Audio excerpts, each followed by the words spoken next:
Olá! Hoje a gente vai explorar um território assim fascinante e também bem espinhoso, a classe média brasileira. Quem é essa classe? Como ela pensa, como age, né? Um desafio e tanto. Com certeza.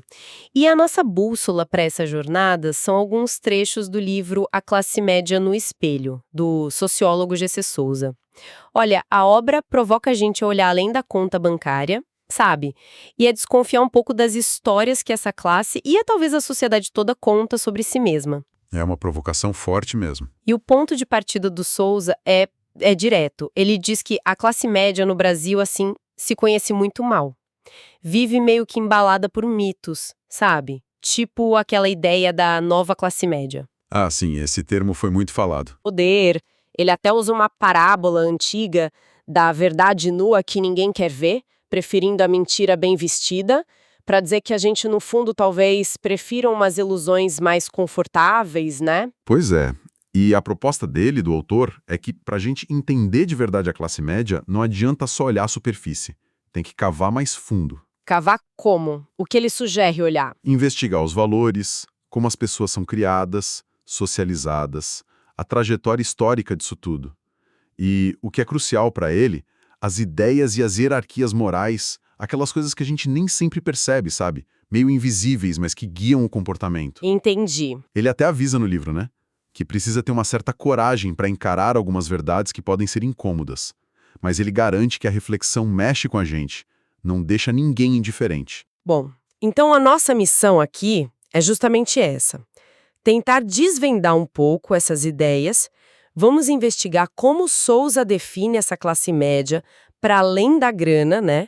Buscar as raízes dela na história do Brasil, entender as divisões internas e também o papel das ideologias na identidade e na ação política dela. Isso, usando tanto a teoria que ele desenvolve. Quantos exemplos práticos, né?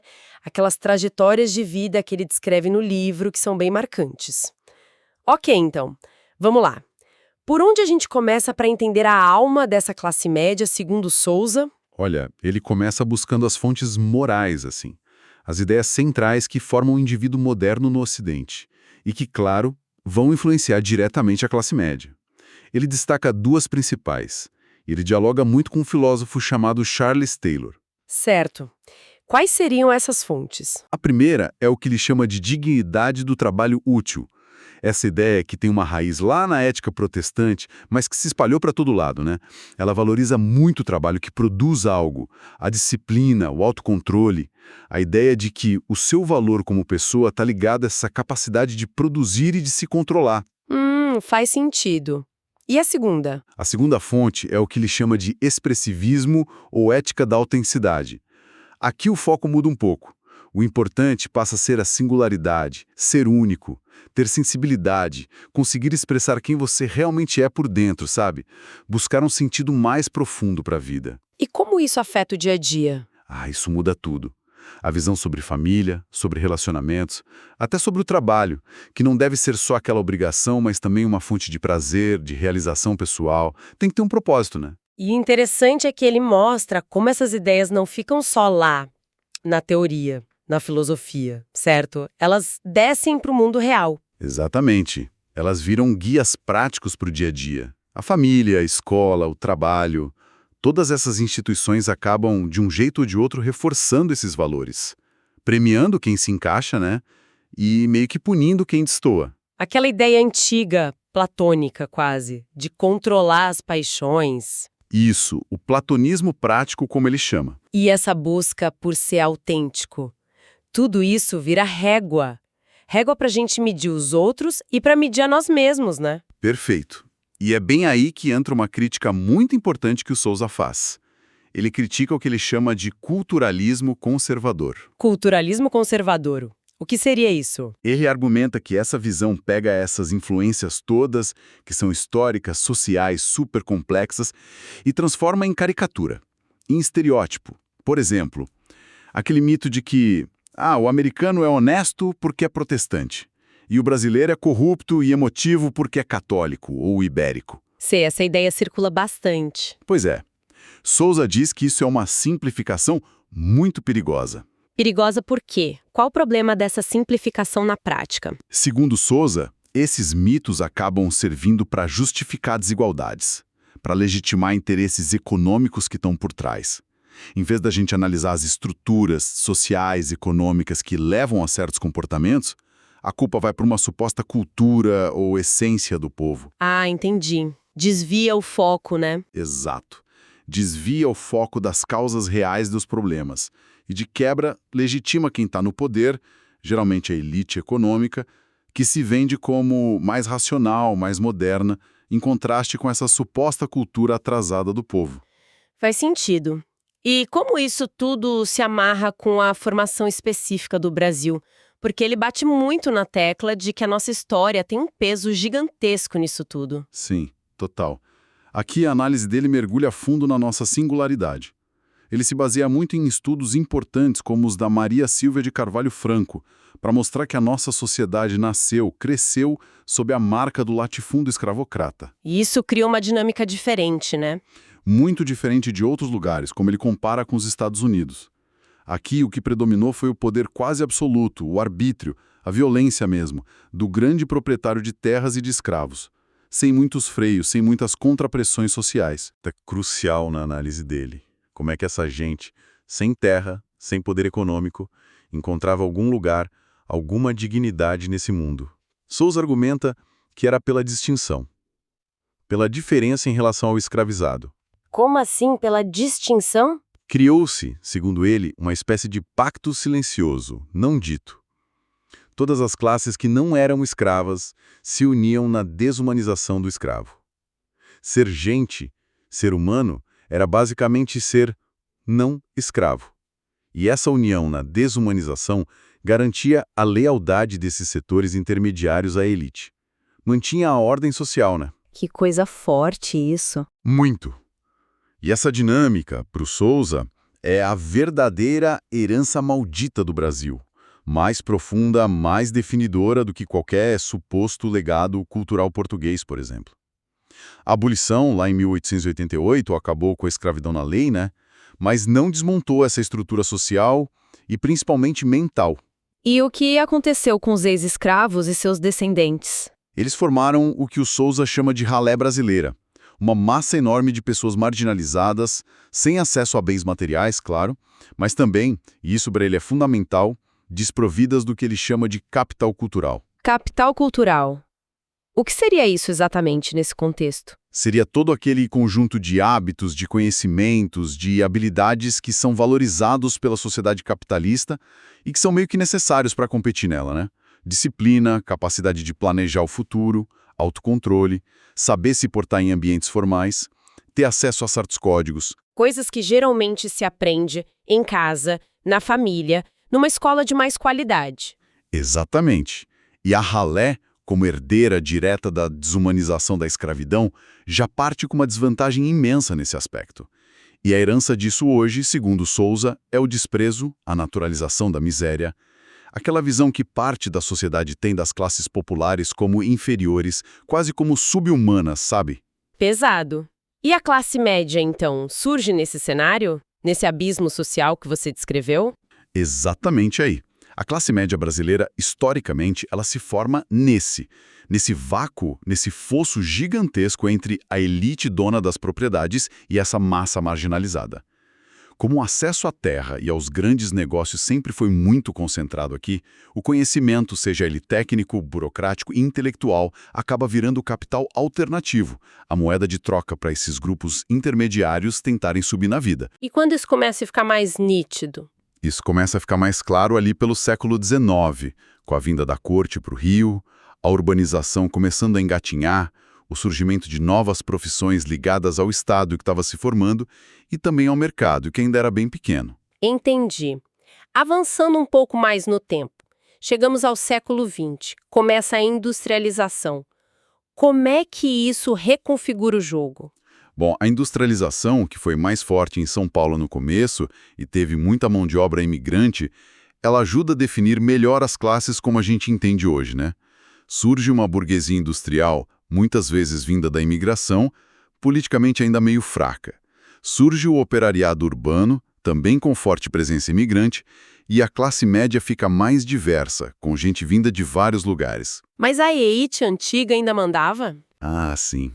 A velha elite agrária e comercial ainda dava as cartas na política nacional. A grande virada, a disputa mais aberta por um projeto de país, vai acontecer mesmo ali nos anos 1930. E aí aparecem visões de Brasil bem diferentes, né? Um confronto de ideias que marca até hoje. Muito marcante. De um lado, você tem uma visão que ficou mais associada ao Gilberto Freire, com o Casa Grande e Senzala. Uma visão que, de certa forma, valorizava a mestiçagem, tinha um discurso mais inclusivo e que dialogava com o projeto nacionalista do Getúlio Vargas, que tentava, de algum jeito, incorporar o povo real na identidade brasileira. E do outro lado? Quem reagiu a isso? Do outro lado, vem a reação, principalmente da elite paulista, que tinha perdido espaço no controle direto do governo federal depois da Revolução de 30. Essa reação vai ganhar uma base intelectual importante com a criação da USP, a Universidade de São Paulo. É nesse caldo cultural e político que o Souza localiza o nascimento do que ele chama, de forma bem provocativa, de liberalismo vira-lata. Liberalismo vira-lata, esse termo é forte.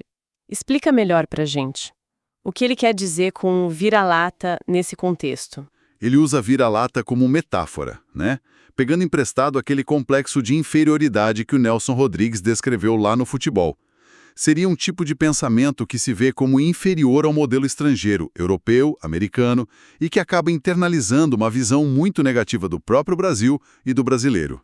E quem seria o representante disso? A figura-chave aqui, na análise do Souza, é o Sérgio Buarque de Holanda com o livro Raízes do Brasil. Não necessariamente tudo o que o livro diz, mas a interpretação que se popularizou da obra. Aquela que define o brasileiro pelo famoso homem cordial, só que num sentido negativo.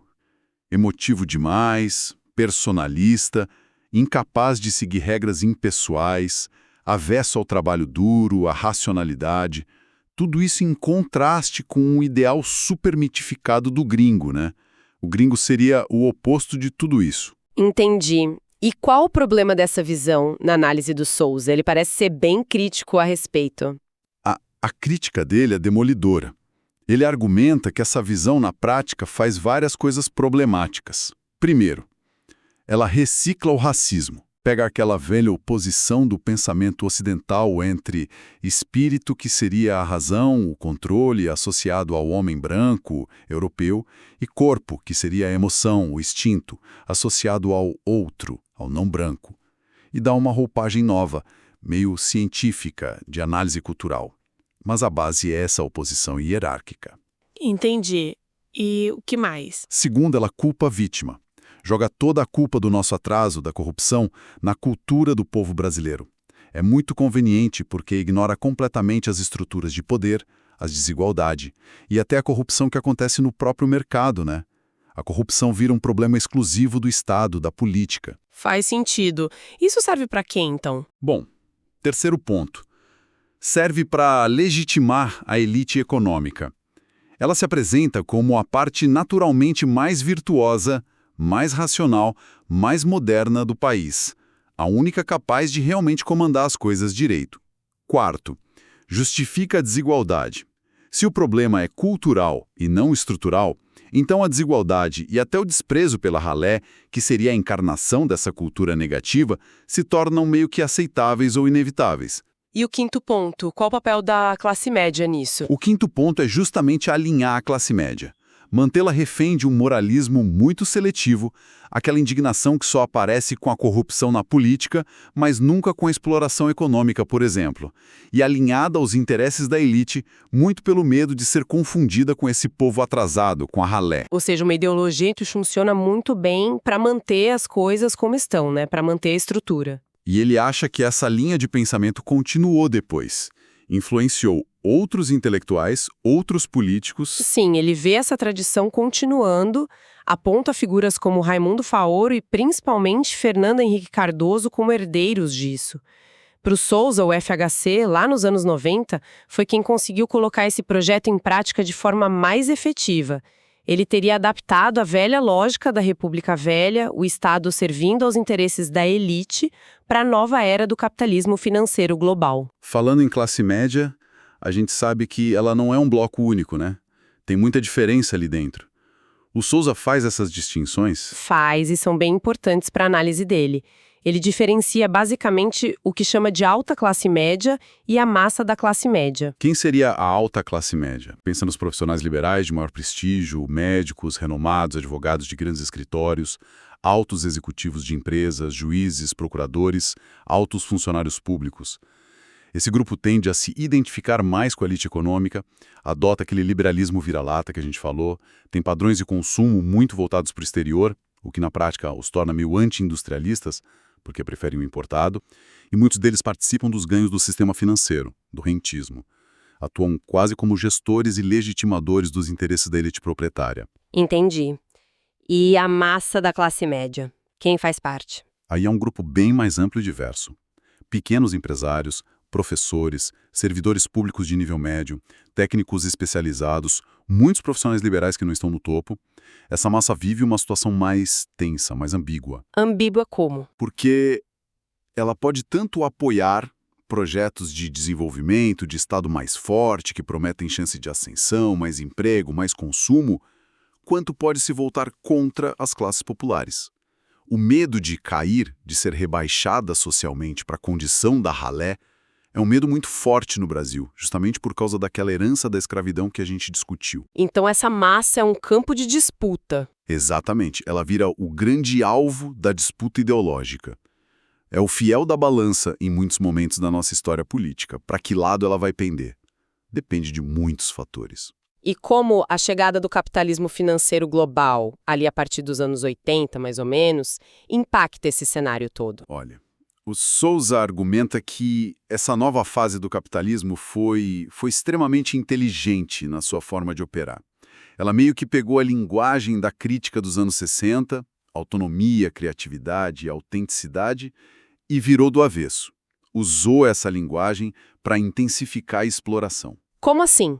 Dá um exemplo. O trabalho vira colaboração, o chefe vira líder, o empregado tem que ser um empreendedor de si mesmo.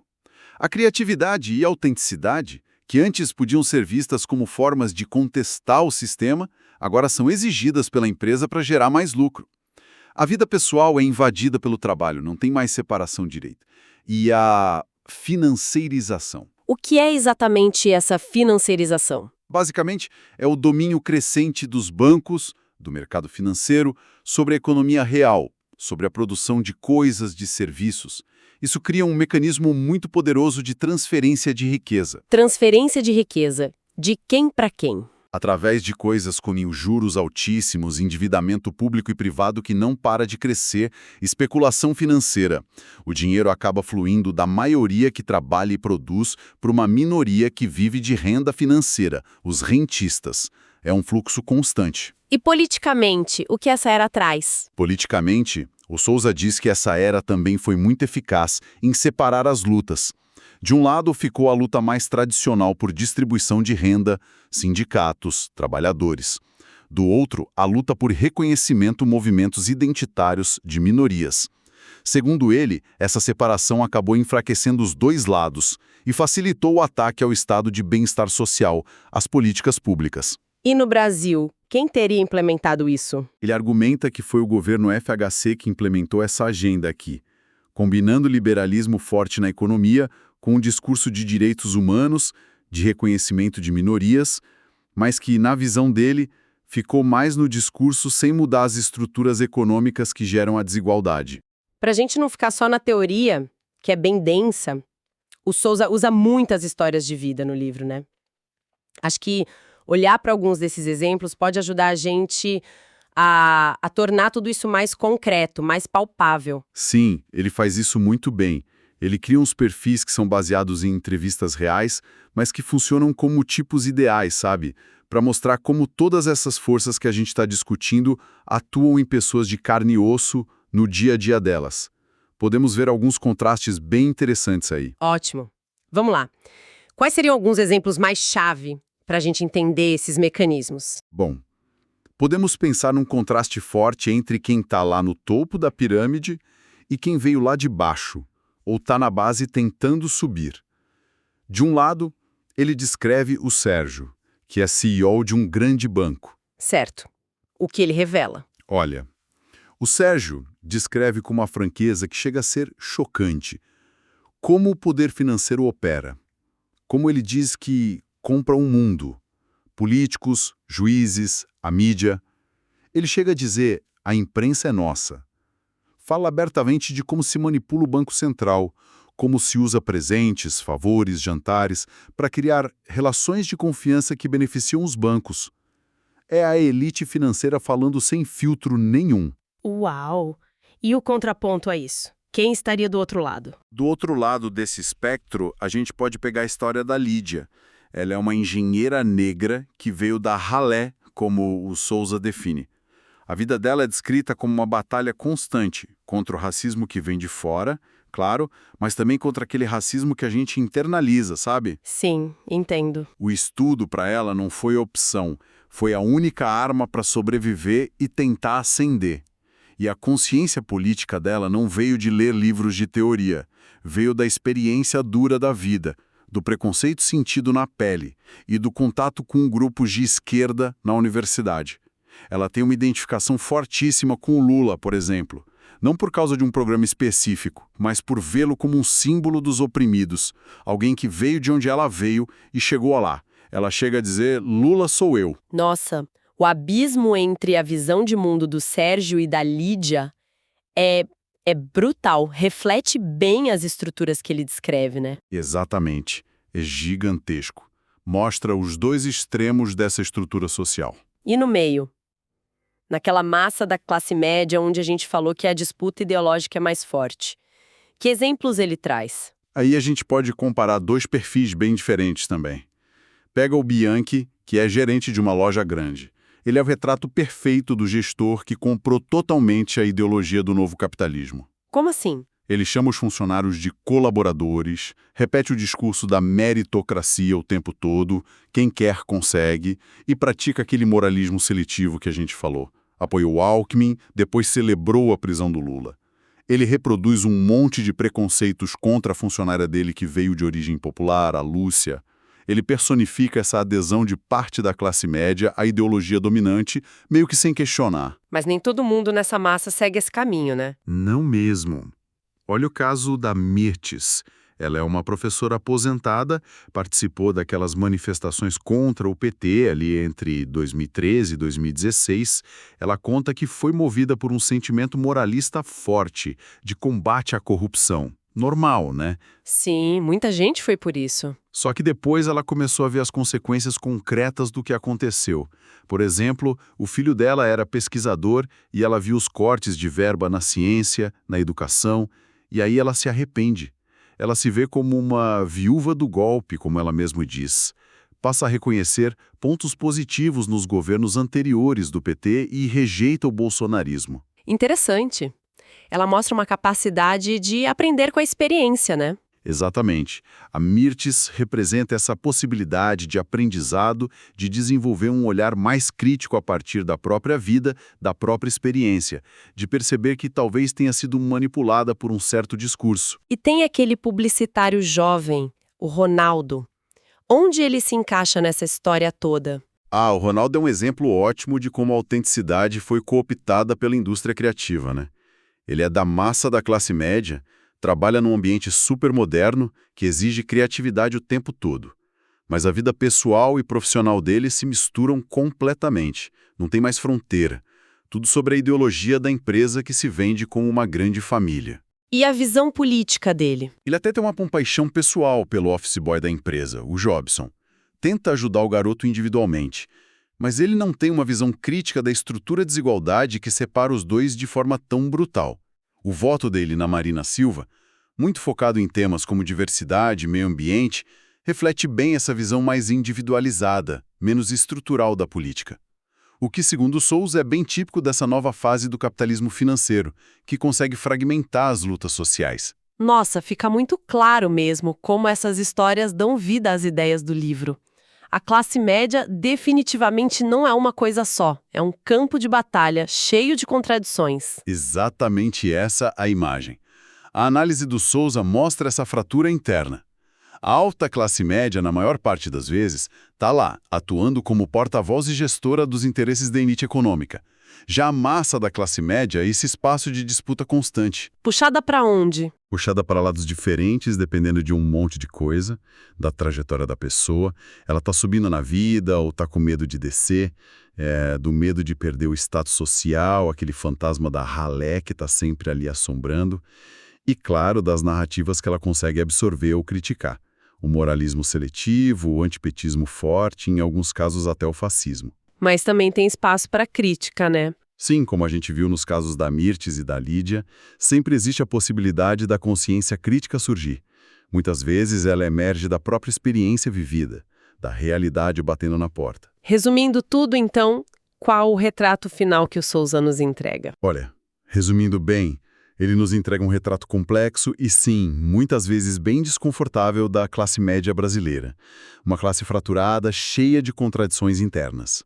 Marcada por uma herança muito profunda da escravidão, que faz a gente meio que naturalizar a desigualdade.